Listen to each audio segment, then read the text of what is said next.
Hello, everyone, and welcome to Your Awakening. My name is Daniel Lovett, and this is a conversation I had with Michael Dean Thomas. Uh, and I was just getting to know Michael and just what he's about, and I was just fascinated with just his story about his encounter with Jesus, first of all. So that's right at the beginning.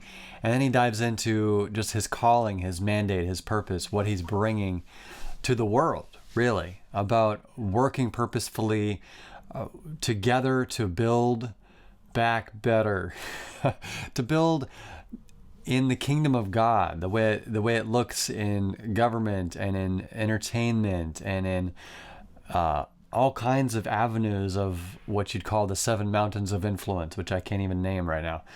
But this is a fascinating conversation. When I joined his group on Facebook, which you can do so in the links provided below, Discover Up, and it's a community group where I was asked, what service can you provide, or would you be willing to provide?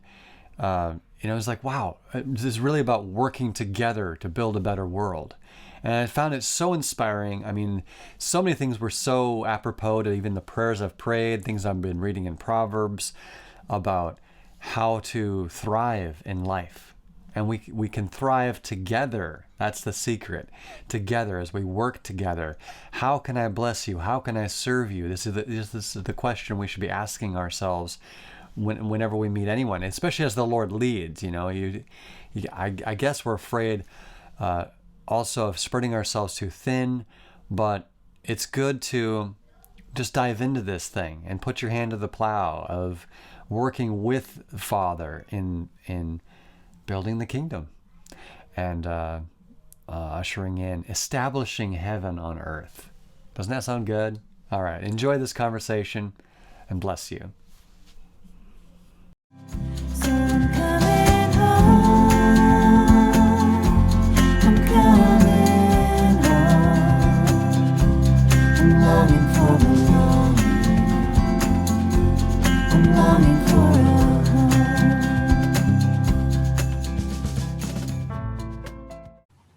Well, I want to know who you are, Michael, and just honor you and bless you. I mean, you've already brought up so many interesting topics, like about being a seer and kind of getting to know people and on a spiritual level. That's kind of interesting to me. Okay, so yeah, where do you want to start in that Well, process? when did that journey start for you, and just kind of what are some adventures you've had along your life's journey? Especially, of course, this is a show really about spirituality. So, like, um, yeah, Jesus. Well, I It's like, thank you for opening your heart to me. I saw that in a second, so thank you for that. Yeah, I don't know. I feel like the Zacchaeus of the people I mix with most of the time. Because like he kind of stopped under the tree and said, "Hey, come down. I'm coming to your house for tea." I feel like I'm more that type than the one where you get these guys since they were children. So I had two grandfathers. My one grandfather was a missionary. My other grandfather was an atheist up to probably his dying day. He was in a bank. And I guess those two things kind of ran through my genes. On the one hand, wanting, this reverence for God, which is what my parents had, but on the other hand, a desire to kind of do business and make a difference. And so when I was 4 or 5, I remember myself giving my heart to God, probably because my parents talked about it a bit. I qualified as a chartered accountant with Ernst & Young after school. I worked in London for the International Accounting Standards Board, and after that I worked for investment banks in Singapore for 8 years. And I kind of grew up in evangelical churches, and I had little desire for by the end of that period for actually, how can I put it, the way that I'd seen the religion run was so different from what they were actually talking about, and I kind of lost a bit of confidence in the whole thing. And by the time I worked, 6, 7 years in investment banks, I was beginning to see that this wasn't actually what I was looking for. Everything I'd kind of planned for wasn't what I was made to do. And I started, praying a bit more and things like that. And the one day I was praying, and I suddenly saw Jesus in front of me, and he said to me, "Why don't you believe I died for you?" And I was like, "That's a strange one." And he showed me his hands. And he says, "Why don't you believe I died for you?" And that was a strange moment where I had come to a crossroads, I guess, where there was no turning back. There was so much stuff that I've been taught before, which I didn't know was true or real. And that moment kind of then shifted me into this place. All right, so this must be real. This isn't just something that somebody wrote. I then I had a dream one night that I was going to be a green gun, and I didn't understand the dream. So in the dream before, there were these guys, 20-year-old guys in a skate park. After the dream, after they'd been through some process, they were in a studio, and they'd all looked like they'd gone through a transformation where they become like studious and they become ambitious. And I asked in the dream, how did they go from the skate park to this office? And what I received was that it was the green gun. I woke up and I said, "Who is the green gun?" And I heard, "You are the green gun." And I was saying, all right, so what is a green gun? I don't know what this means. And it turned out that the gun part is a part of pushing people into their destiny. And the green part is a part of bringing people into rest. So the green gun is kind of this pushing and at the same time bringing rest in. So I went through a period of searching at the investment banks. I was engaging in the heavenly realms quite a bit. But it was curiosity to me, and I was trying to rekindle some of that stuff that I was looking for. And I changed investment banks after 8 years. I moved to another investment bank. I didn't get on with my boss very well. 3 months later, I was out. In investment banks, it's an aggressive environment. And a few days after that, I was walking along the street, and I literally heard a voice say to me, "Take notes. This is what your book is about: the law of power, the law of peace, the law of persistence. The book you'll write will be about the parable of the sower." And I said, "I don't know how to write a book like this. What is this thing?" So then I heard him say to me, "I want you to write it 10 times. I was like, "Okay, parable of the sower, let's get this thing done." So I started writing this book. I started traveling with my son at the time. And probably I did a draft a month. And I began to understand that what I'd learned in all of my investment banking stuff was a secular way of bearing fruit. And what I was learning was the parable of the sower was God's way of bearing fruit. And the parable of the sower talks about God's word coming into the world. The Bible says God's word is Jesus. So Jesus comes into the world. And this idea of the rocks, the weeds, and all the other stuff affecting your ability to let that seed grow inside of you. And then eventually, through perseverance and diligence, you start to see that growing out. So what you were saying earlier, that you didn't always feel like teaching, like leading in the worship, is completely right with this, because sometimes it does feel like you got to push a little bit. So that's the persistence part of that. So I began to understand the law of power is, relying on what God tells you to do. The law of peace is really look at Jesus in that situation. And the law of persistence is keep on asking, keep on seeking, keep on knocking. And I was probably about in my 7th rewrite. I was in Sri Lanka. I couldn't sleep the one night, and suddenly I was up in heaven. And I was seeing the Father, the Son, Holy Spirit there. And I heard a voice say to me, "I want to show you the next 10 years of your career." And I said, "Okay." And this is why I keep feeling like the Zacchaeus, because I don't feel like I've done anything to earn this stuff. It just keeps coming and so this is what I want you to do. So he says, firstly, I want you to finish the book, which I did finish. The secondly, I want you to build a community of Christians connecting what God is saying to their work, which is what I'm doing now through the Discover Up community. The thirdly, I want you to build an online marketplace for the products and services that you create. And fourthly, I want you to build a financing platform to finance future projects. It's like, okay. So similar to the parable, so I had no idea. I mean, I had no idea that God would even, ask you to do this type of business stuff, commerce stuff. So a few months later, I finished the book and I was saying to God, like, what do I do with this? Do I have to go preach and teach? And I heard him say to me, stop trying to preach and teach and do what I told you to do. So I was like, all right, what does it mean to build a community of Christians connecting what God is saying to their work? And obviously this hasn't really been done before. So it's like, I don't have any role models. I don't know what this is about. And I know it's related to the parable of the sower. And you're welcome to stop me anywhere along, because I realize I'm speaking quite a bit here. So I heard a few months later that Christians who pray together often end up working together. So I started praying with anybody I could find. And literally, I began to realize that when you pray with somebody, it's not like going to church with them. It's not like going to church and, hey, brother, blessings or whatever. Good, good, good. When you pray with someone, you say, well, what's your problem? That's your first thing that you start talking to them about. And once that you get past all that other stuff, you actually start really connecting with people. And based on that, you actually begin to start working with them.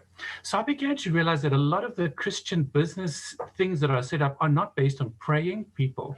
They're based on like commonalities and business ventures and things. So what I had was a key that I got to start praying with people. So I started praying. I literally started praying with hundreds of people. Anyone I could find, I started praying with them. And that's when these things started opening up, being able to see them in the spirit and do all this stuff. So, and I began to understand the problem I was having, the community of connecting what God is saying to the work is, on one hand, what God is saying, frequently his words, his prophetic words, all sound very flamboyant. They're very outwardly, because they are. They're literally coming from his kingdom in heaven in a different dimension. And when you're connecting it to the work, this requires a plan, it requires strategy, it requires people, skills. So it's like, all right, I'm beginning to understand what my job is. It's taken me a long time to understand it. And so I started leading some of these prayer groups. And I felt God say to me, it's not your job to lead these groups. And it's like, all right, not my job to preach and teach. It's not my job to lead the groups. What am I supposed to do? And so what he was saying to me, that my job is, if you think of the body of Christ, it's like a spinal column where I'm connecting people up. And we're not building an ecclesia. We're not building anything like that. We're building the next stage of the government where there aren't churches anymore, where the government of God is created by people literally connecting what he's saying to their work. And that's what we're doing in our community quite a bit. So I spend a lot of time praying with people, talking to them, and I get to engage a lot in heaven, in the courts of heaven. We've got a number of amazing people now in our group that we're engaging with. I spend a lot of time, the court of strategy, the court of the upright, and the court of the Almighty. That's where I hang out quite a bit. So yeah, I'm in this place where I'm like the Zacchaeus. Like I said, I don't feel like I'd planned any of this stuff.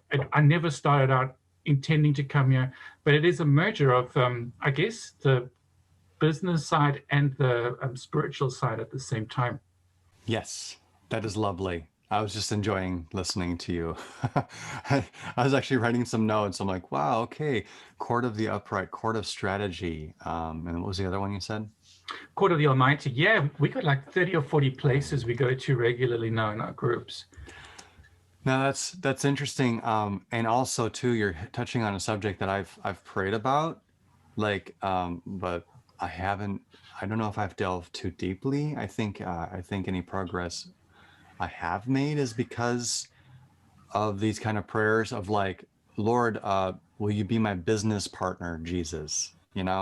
Like what's next on the horizon? And sometimes I will get these downloads. Sometimes they seem silly to other people. And so they don't get implemented, and sometimes I don't have the courage to actually follow through and actually do it because of other people's opinions about those things. And also, like, what is he working with in me? Like, what are my hangups?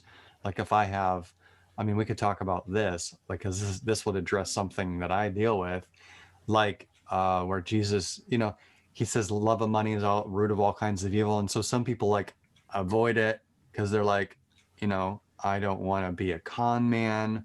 I don't want to take advantage of people. I don't want to fleece the sheep. I want to, just honor people. And if they let a few breadcrumbs fall from their table in my direction, I'm happy. Like a little puppy come up and eat some crumbs or something. Like this kind of mentality, like not worthy, like I'm, all this stuff that people deal with. I don't know if we could address that. That would be nice. So, it's interesting that the calling that God places on your life is frequently not given on the basis of you getting healed up first. And it's interesting that God invites people into a task or mission without being the person yet for that task or mission. And so we got this simultaneous process which operates where initially we might feel like we're walking with a limp, but gradually as we start going, the limp disappears as that inner healing moves up, and then we start moving quicker towards that goal. So I know that from what I'm doing is I'm really focusing on what God's saying to them. Now, obviously, this is not popular in the business circle because, as I said, it doesn't always make sense. The relationship between income is not often clear at the beginning. But what I'm doing is saying that the way that God's asking you to operate is not going to be the same way that I operate, or my wife operates, or your wife operates. And in that creates a challenge and an opportunity to really become the unique people that God has asked us to be. Now, this creates a dilemma in that a lot of the income generating structures are not unique. They're kind of this, you're going to become a Patreon subscriber, or you're going to become, and I believe this is really an opportunity for us to step into. God really made us to be and really align these things up. Obviously, we got to deal with both. If there's financial things, sometimes I ask God, like, what, we need more money, like what is an idea we can generate to get more money, and he would give me an idea for that. But the fundamental thing that I'm really doing is connecting things up with what God's asking you to do. And then, as you said, what happens is that God's asked me to go to these people, then you get the fear of the people that you go, the fear of maybe not being able to get money from it, the fear of not being able to tell your friends about it, the fear, all of this stuff is part of that limp that we develop in that process. Well, I just wanted to bring up, Jesus' words where he says, you cannot serve both God and money. So it's like, oh my gosh, it made me realize that in a roundabout weird way, I was not moving forward because there was parts of my mind that were serving money, even though I'm not making hardly any, that's so weird. And yeah. So and what eternally is most important, and have I ever failed to provide for you? That's the question I hear God saying to me. Have I ever failed to provide for you? What are you complaining about? What are you projecting to the world about my care for you, Daniel, right now? Because I've cared for you, and I'm like, yeah, you have. Oh my gosh, you have. So just being about God's Father's eternal business in the process of being really well cared for, having everything you need when you need it as you go through your life, which is just so cool, and it says the poor are rich in faith because they're living in that, wow, look at how he came through for us again. And those missionary stories, this is the process that's happening in me right now. Okay, wow. Okay. Keep talking. So let me ask you a question. What would it look like if that fear didn't exist in your heart? What would you be doing if that fear wasn't there?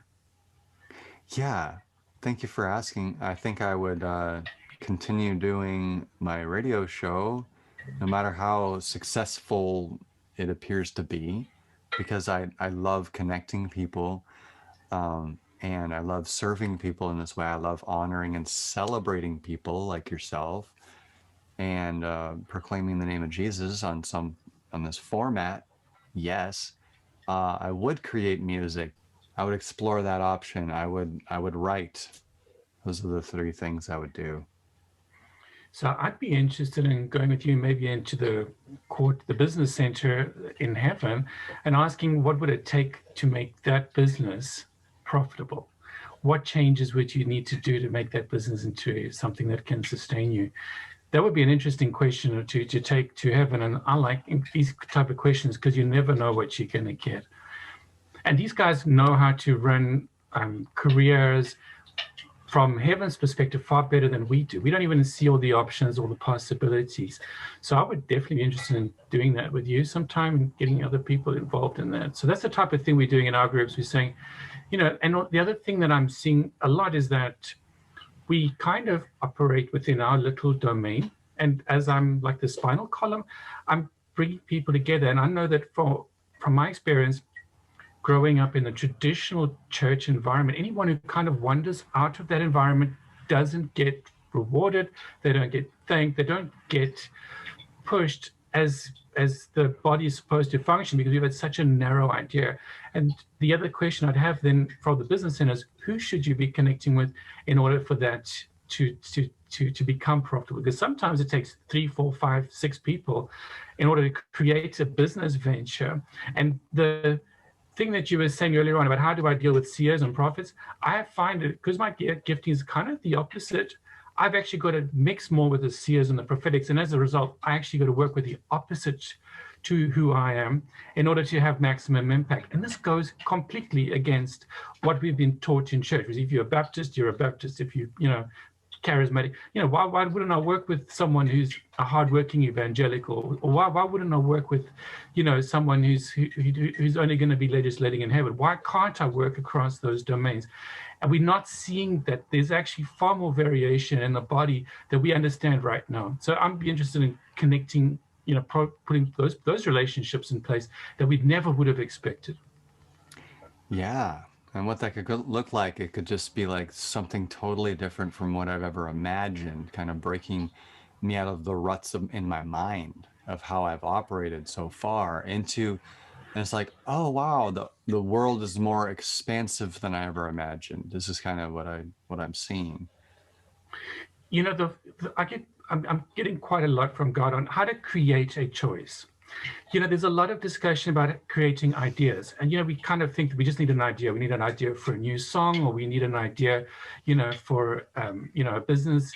But actually, a lot of the time, it's actually about creating a choice. The choice that you make is a judgment of the area you want to change.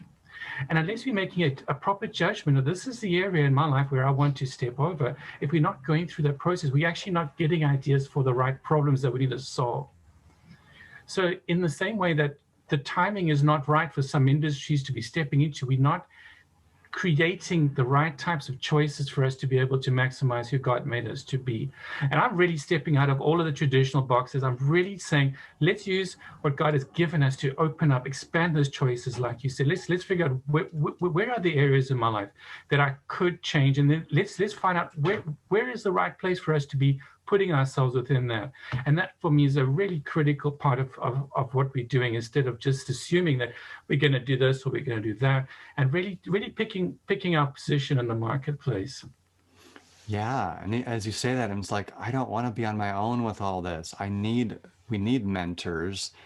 We need mentors among the host of heaven, like you're talking about gifts of strategy. I pray for that kind of stuff. Like, yeah, we need help. As you were talking, I'm like, the worst thing in the world would be me left on my own to figure all this out, that kind of thing. And I think a lot of people are in that boat. And so I'm kind of speaking that on behalf of everyone watching this, having those questions in their mind. And what you've just said is a reflection of our culture, right? Our culture says we're an individual. Our job is to fix our lives up, to fix ourselves, and everything revolves around me. And of course, the kingdom was never meant to work in that way. And that's why what we're doing now, increasingly, we're crossing the barriers across countries. We've got people in our groups from all over the world now. We're talking people Australia, Philippines, States, and we're really finding those connections now. People that are not just willing to praise together in church. They're not just willing to sit and, read the same Bible together. But we're actually getting onto a new place where people are working together. And this has been taboo. I know so many people in our community, they go to their pastor and they say, I'm free, I'm very talented. And what does he get him to do? He gets him to make the tea in the kitchen, or he gets him to, look after the cars in the parking lot. And instead of saying, well, let's have a look, look what's on your scroll, let's look what's on your mandate, and let's see if we can develop that. And that's what we're doing. We're kind of looking at the next place, these 7 mountains, the business, the entertainment, the communication. How do these mountains operate in heaven downwards? So that's kind of what we're trying to figure out, is how do we actually create co-working groups? It's not a ministry, because you think of a ministry and you think of someone who needs help. This guy needs help. Let's minister to them. And that's not what we're doing at all. We're creating co-working groups. We're creating groups where people want to work together out of desire to serve God together, and the recognition that we are meant to do this together. And I found it's a long journey. At the start of this journey, I was saying to God, all right, so what am I doing? Writing the book. And he said to me that part of the community is a really important part of this to me. I didn't understand that. It's like, all right, I built a community. I've never built a community in my life before. But the interesting thing is that as we've removed money from the community, which is what we've done for the last few years, we completely removed it down. The people we got in the community are not there for the money. They're not there for anything else except to serve God, because God's told them to do something and they can't really do it on their own. And after a few years of doing this, we got people that are just wanting to work together and just wanting to do stuff, the purity of the motives. And this excites me, because this means that we aren't, we're going to make money. We're going to figure out how to do that, how to make this sustainable. But the foundation of it is, what is God saying to us? How are we going to partner with heaven to do this? And there's no dilution of it. There's no mixture in what we're doing. So that's what excites me about where we're going. Yeah. This is really exciting. This is the dawning of the kingdom age, in my estimation. This is like Build Back Better, Jesus style. That was the slogan of the campaign of Biden, to build back better. And it's like, of course, that's heaven's will. He's tapping into what heaven's will is, to build back better. There was things that needed dramatic change, but who's going to change it? Well, people who are connected to heaven are going to really bring the lasting change, that the really good change that we need to see. And that's what I see what you're doing. It's like the 7 mountains of influence, entertainment, business, and all these other things. I can't even name them all off the top of my head, but that's amazing. Yeah. So what you've just touched on is something really interesting. You're kind of going in the direction of building things. And, this has been a taboo in many churches. We got the grace movement, and I was in Singapore, for a while with Joseph Prince's church. And the whole grace was, you just rest and God does the rest. It's kind of like, well, where does our responsibility of building and versus God? And when I was praying about this, in Plato, these guys talk about, initially you start engaging with the Holy Spirit, and you kind of operating from earth, but you're getting this insight from heaven. Gradually, you start moving up through Jesus into heaven, like Hebrews says. We kind of, with him as our high priest, we start entering into the throne room of God. And then finally, we get to meet the Father. And when I was writing my book, this was interesting. I got a chapter on the Father, and he kept showing me that in every single place virtually where the Father was mentioned in the Bible, he was doing something. And Jesus says he doesn't do anything except what he sees the Father doing. And every time that Jesus says, what the Father is, he's doing something. And I was like, the Father loved, for God to love the world, that he gave his only Son. And there was this, wow, when you look at the Father, he's doing things, he's building things, he's making things. And this for me makes me happy, because I'm not the type of guy that's going to say, all right, I believe, so I feel happy with myself. I want to know that, this is what I believe, and then it translates into my day-to-day walk. Otherwise, it's incomplete. And as I begin to understand, the Father is about doing things, about the kingdom and growing things. So, all right, I understand now. They've seen a small part of it, and maybe in the grace side, but they've still got to meet the Father. They've still got to go all the way and actually find out what his business is and how it looks like for you. Yeah, I remember Jesus' words. He says, "My Father's always working, and so Right. I'm always working." Right. And And of course, you can't go into that at the start. If you try and copy that, based on that verse, like what would Jesus do? It doesn't work like that, right? You've got to know him, because he said the Father and I are one. That means that they were one and working together. And until you become in that place where you're operating from where he is, you cannot copy it. And that was the problem with the evangelicals. They ran out all over the world creating these copies that didn't bring the Father and Jesus and Spirit all into oneness with them. So I saw that on your website. Yeah, there's no oneness and there's no doing because of that oneness, out of that oneness.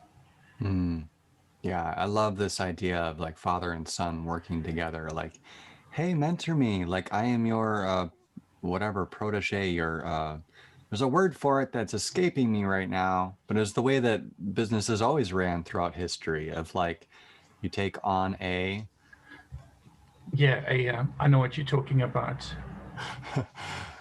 yeah, and it's like my mind is blank right now. I can't think of it, but yeah, Trainee, like a kind of trainee, right? yeah, trainee. Yeah, That's kind no of word there. for But it. I know the word you're referring to for centuries. Yeah. you had a master and a trainee or whatever. Yeah. Yeah, exactly. And so we can do this with the Father and actually say to Jesus and Father, will you be my business partner? Train me. You know, I'm in training. What are we in training for? I think about this movie. It was a Shakespeare. It was a movie about Shakespeare that really impacted me. And he was being groomed to be the next king. You know, he was in the royal family, being groomed to be the next king. He didn't know that though, and so he wasn't allowed to know that because there was still this other possibility of this situation could happen to where he's not king, but we're grooming him anyway just in case this scenario presents itself. Well, that scenario did present itself, but he was always eventually, but all during the meantime, he was always just shirking his responsibility, doing everything foolish under the sun, and just completely running away from that calling. And I'm like, I'm just think about ourselves like, okay, Father is grooming you to be the next king of something somewhere. Like what's the potentiality that each one of us carry?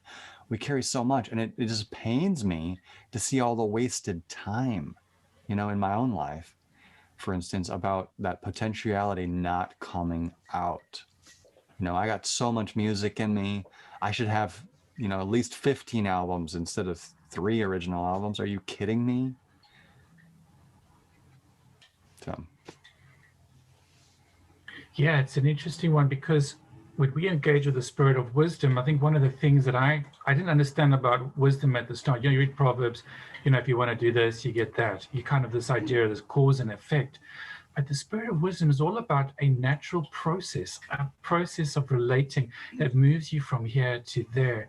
And that's what is so interesting about engaging in heaven. It's so relational and it's so organic at the same way. It's not just kind of thinking that I could be this, but it's saying like, let's go through the steps. Let's go through step 1, step 2, step 3, step 4, step 5. And that for me in a way excites me more than the potentiality of who we are. It's this idea that there is a mechanism of actually moving us from where we are to where we need to go. And whether we're going to see even a fraction of that while we are on earth, I don't know, but it continues for eternity, right? That destiny of ours expands beyond eternity. Our destiny scrolls are not just about what we do on earth, it's what we do later on too. So definitely want to get that process started of relying on heaven, working like we said with God as one, and saying, all right, where's the next step? What do I need to do to go? One of the things I'd be interested to ask you, and it's a question I've been having, and I hope you don't mind, I like asking questions as equally as much as I like getting asked questions. But one of the things that I've been thinking about, I touched on an earlier point you're having, is a lot of the Christian deliverance and the healing ministries try to get people healed on the inside. And the assumption would be that once you heal on the inside, you'll be able to produce fruit on the outside. Whereas I think in many cases, these are two separate parts that just because you're fully healed doesn't mean that you're going to produce fruit. And I'll be interested to know how you would distinguish, given your journey, because you've been around a long time. I mean, it's sound like 20 years since your first encounter. How would you distinguish the importance of seeing fruit in your life and the inner healing bit versus the bit of setting goals, doing stuff, and implementing it? that's a big question, and thank you for that. It's funny. It's like, wow, you asked the non-expert on this, but when I see inner healing, for instance, like that is largely a lot of the point. We're reconciling a lot of past things that we carry from generations. That's like I believe that this is part of the fellowship of his sufferings, that we carry the love of the Father for creatures who view themselves as dark and untouchable, and have sold themselves out even to the darkness, and acted out of that supposed identity, and Jesus is using us to restore that identity. So I see a large part of what I'm here for is like a rescue mission type deal of restoration of all things. This is what I'm about. So yeah, you were talking about the restoration of all things, and this is interesting because it kind of touches on different views on how that's exactly going to be done. I would like to find out what's your place in that restoration process. Is it through your music? I mean, I guess for me, it's a lot through connecting what God is saying to their work. It is a direct relationship where we focusing up and then spending half the time in heaven, half the time on earth. You know, it's kind of equal importance where you're kind of engaging in heaven, getting your mission, and then bringing it back down. For me, it looks like that, and I was interested to That's like wonderful. Yeah. for all of your readers, because I was reading a book a while back, and the one guy really took an approach which I didn't necessarily agree with. He said your job is to pick up the litter, and your job is to be kind to your animals. And I was like, okay, but you know, there's got to be a connection between heaven and this. How do we connect into heaven and find our position in that? Yeah, let's refocus here because I just took us off of like, oh, here's a little side trail. But actually, I mean, I think that ultimately that's the main point of it all. What are we here for? And we're here to thrive. We're here to help each other. We're here to establish heaven on earth.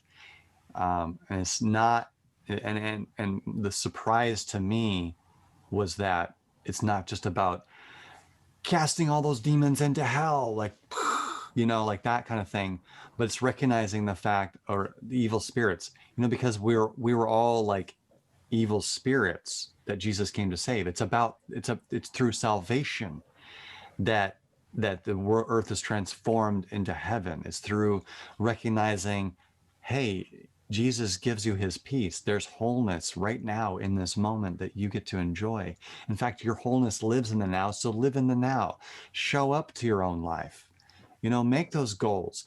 Get lost in recording a song for hours and discovering, oh wow, I made something so beautiful and interesting. Wow, I didn't know that was in me. And like creating art.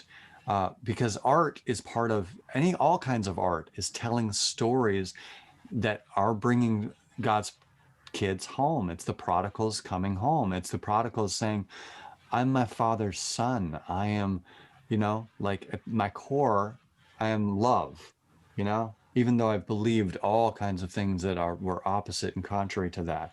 Like I viewed myself as the bad guy in the past, you know, but now I know I'm love in my core.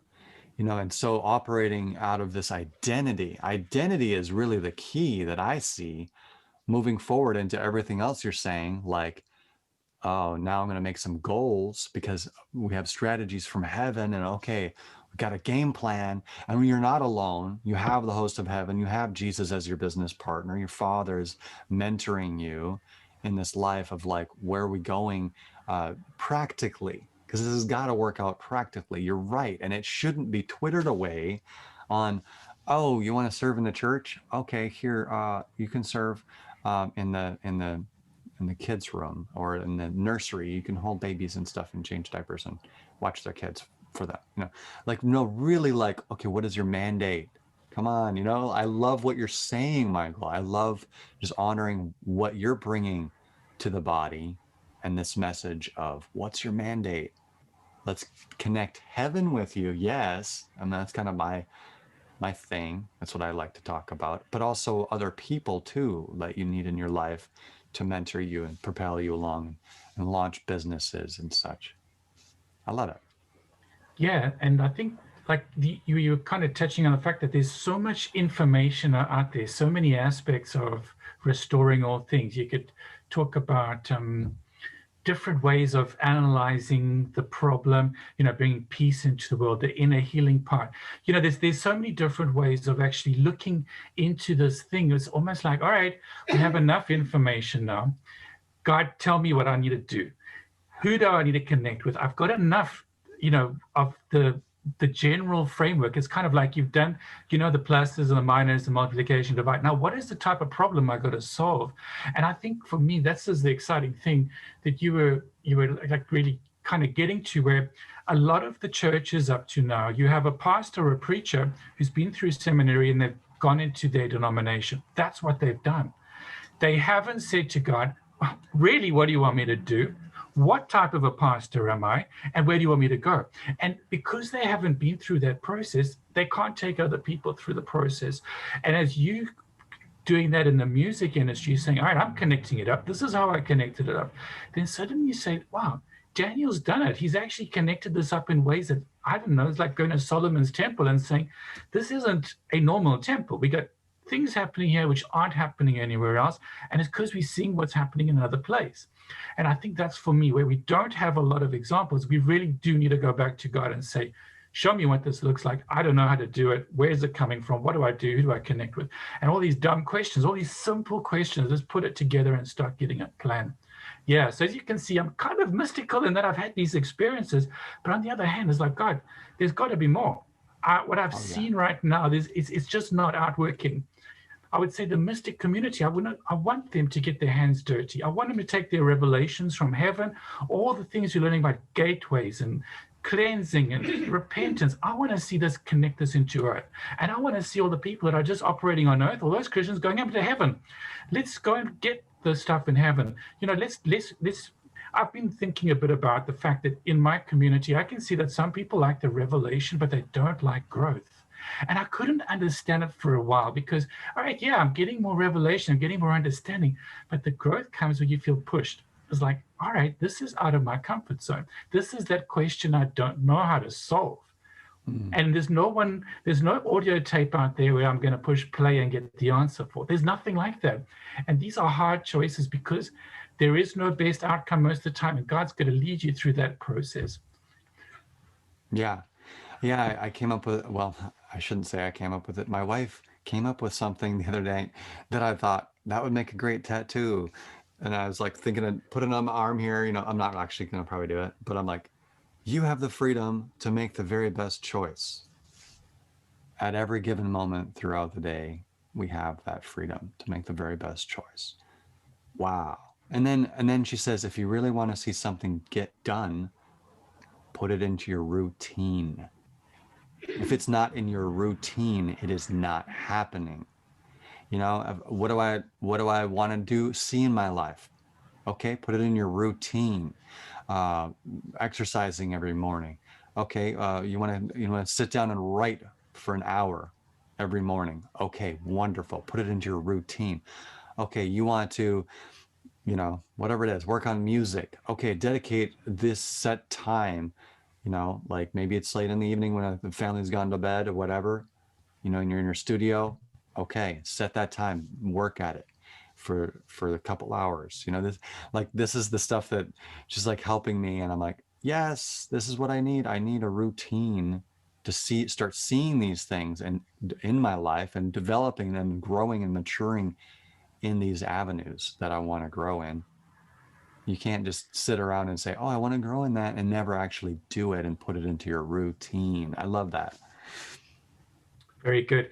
And if I may share something with your listeners, which I learned from Barbara Kohler. So Barbara Kohler is amazing. She's got a psychotherapist practice. She operates in the courts of heaven. Really recommend her. But she was explaining to me that there's something called transactional analysis. And I just love this idea of transactional analysis, which is that we operate in 3 different ego states. These are healthy people. These aren't people with fractured souls or anything like that. So first you've got the childlike ego state where, what you've just told me is childlike ego state. Let's go do it. Let's go make it. Let's go spend hours thinking of music. Then you get the adult ego state, which is about efficiency, about let's cut down the options. Let's make a wise choice. And it sounds completely different. That voice, when you're operating in that state, is a different sounding Daniel to the one which is let's grow and let's learn. And the third one that they talk about transaction is a parent ego state. And the parent ego state is the one, if you've got a child and if you've got children, where you say, no, this is where you go and that's not where you go. And that voice of Daniel sounds very different to the other 3. And so what we got is these 3 parts of us operating at the same time as God's voice. So we've got 4 voices at least going through. We've got the childlike voice, the desire to grow. We got the adult-like voice, which is the desire to make a plan, get it done. Then we got the parent ego state, which is creating healthy boundaries. And then we got God's voice. which sounds different to all of those. Now we engage God through the childlike ego state by asking, well, what do I do? How do I do this? Where do I go? When do I do this? But in order to be able to be a full person, love God with all your heart, soul, mind, strength, the whole thing, we got to be switching ego state. And what I've been trying to fight against this is the idea that you got to stay in a childlike ego state if you're a charismatic. You got to stay in the adult ego state if you're an evangelical. And this thing gives us the ability to engage heaven like a child, create things like a child, and implement them like an adult. And if you see many of the successful business people, it's exactly what they're doing. And you look through the New Testament, you keep seeing this switch in the thing. 1 minute Paul's telling them, love the Lord your God, just love. And the next minute you say, and I plan to be there next year. And I'm going to, this is what you should be doing. This is how it should look like. And as they're switching. And this is what I'm saying. There's freedom in this.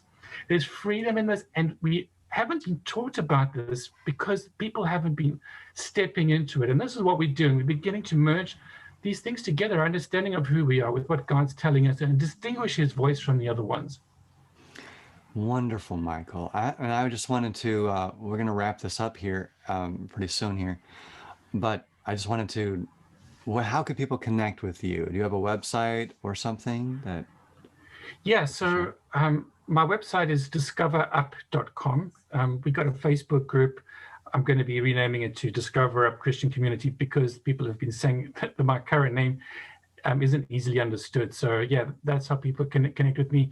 The reason I use Michael Dean Thomas is because there's so many Michael Thomases out there. So if you do a search for Michael Dean Thomas, I've also got a blog, powerpeacepersist.wordpress.com. But yeah, I'm interested in meeting with people that want to work together. I want to that want to work together and that want to operate from heaven. That's who we're connecting with. And I just love the fact we're connecting. As it's really good to be making these connections. Absolutely, and I'd love to take you up on that, praying together. I want to pray together. Yeah. So we'll do that at some other time. I know when we're less pressed for time, but yeah, I encourage everyone watching to just check this out. This is going to be so good. Like discoverup.com, and I'm sure there might be even links to the Facebook stuff from your website too. Wonderful, Michael Dean Thomas. It's so good to speak with you today. Bless the rest of your day. Thank you, Daniel. Thanks for having me on your show. Yeah, absolutely. And I honor you too and your work. Good luck with your music and all the projects that you were talking about, restoring all things. I felt your heart. I felt it coming, and the love. So you got a big heart for people, and I honor that. Thank you.